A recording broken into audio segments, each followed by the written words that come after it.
Karen sat rigid at the head of the folding table in the community center, glancing at the empty chairs. 15 minutes past the scheduled start time, only 3 of the usual 20 residents had shown up for the HOA meeting. The morning's humiliation had morphed into a full-blown crisis of authority. "Perhaps we should reschedule," suggested Walter from the finance committee, checking his watch for the 3rd time. "Absolutely not," Karen replied, straightening her color-coded agenda folders. "The meeting begins when I say it begins." Just then, the door swung open, and to Karen's horror, in walked Sarah Henderson, leading a procession of neighbors. Every single one carried a garden gnome. "We'd like to propose an amendment to the HOA bylaws," Sarah announced, placing her gnome on the table with a decisive thunk.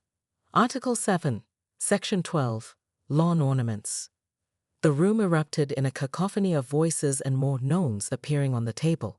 Karen's carefully organized meeting was spiraling out of control. "This is not on the agenda," Karen shouted, banging her gavel. Nobody listened. Richard slipped into the back of the room, still in his work clothes, looking apologetic. Their eyes met briefly before Karen looked away, betrayal still fresh. After 40 minutes of chaos, Karen made another decision. She stood up, smoothed her blazer, and did something she'd never done in 7 years of HOA presidency. She surrendered the floor. "You want to discuss lawn ornaments? Fine. Let's discuss lawn ornaments." The room fell silent, waiting for the explosion that didn't come. 3 hours later, Karen sat alone in her kitchen, staring at the revised HOA guidelines she'd been pressured into drafting. Garden gnomes, tasteful wind chimes, and even small decorative flags would now be permitted. Years of meticulous standardization undone in one evening. Her phone rang. Richard calling from the guest room where he'd been sleeping since the incident. "That was brave, what you did tonight," he said. "It wasn't bravery, it was surrender," she replied bitterly. "Remember when we first moved here?" Richard asked. "Before the HOA, before all of this became your everything?" Karen did remember. She'd been different then. They both had been. Somewhere along the way, maintaining Whispering Oak's perfect facade had become her identity. "I miss my wife," Richard said quietly, "the one who used to laugh when things went wrong." After they hung up, Karen found herself staring at old photos on the refrigerator, her and Richard in their just-purchased home, paint on their noses, grinning like fools. When had she become so rigidly committed to rules that she'd forgotten how to live? The next morning, Karen made a trip to the garden store. The saleswoman raised an eyebrow when Karen Winters, infamous in local retail circles for her complaints about non-regulation products, requested assistance finding something with personality. She returned home with a garden gnome of her own. Not just any gnome, the gaudiest, most colorful one they had, holding a tiny sign that read, "Lighten Up." As she placed it prominently by her front walkway, Mrs. Abernathy stopped dead in her tracks. "Karen, are you feeling all right?" For the first time in years, Karen laughed genuinely.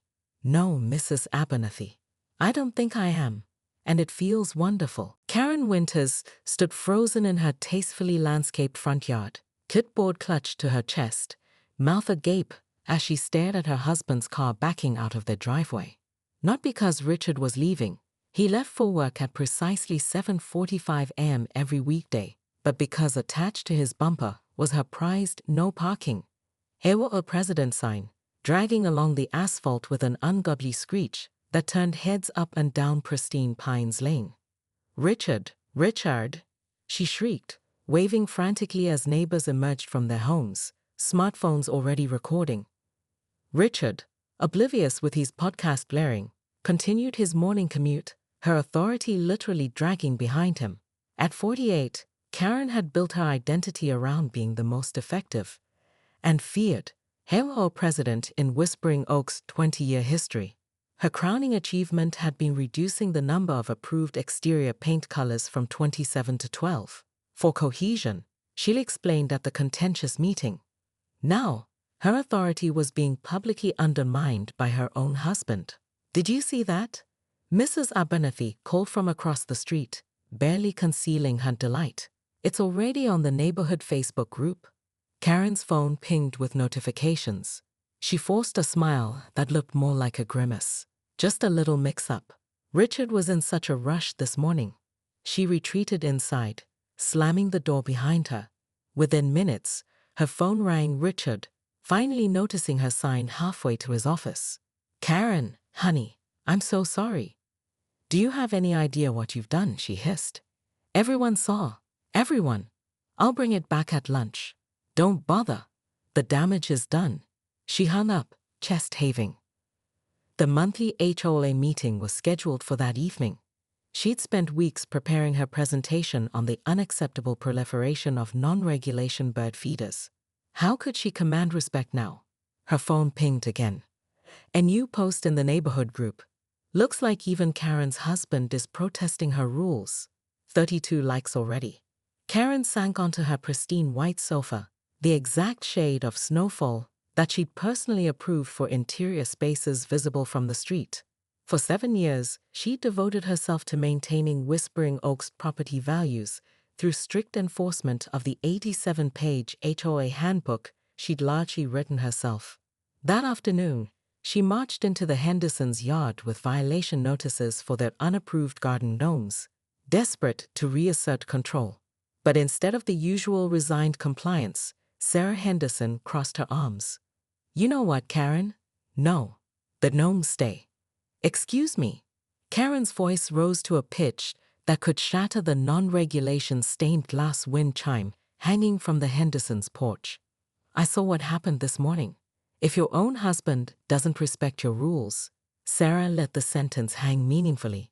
Karen made a decision. Instead of escalating, she simply turned and walked away, shocking Sarah into silence.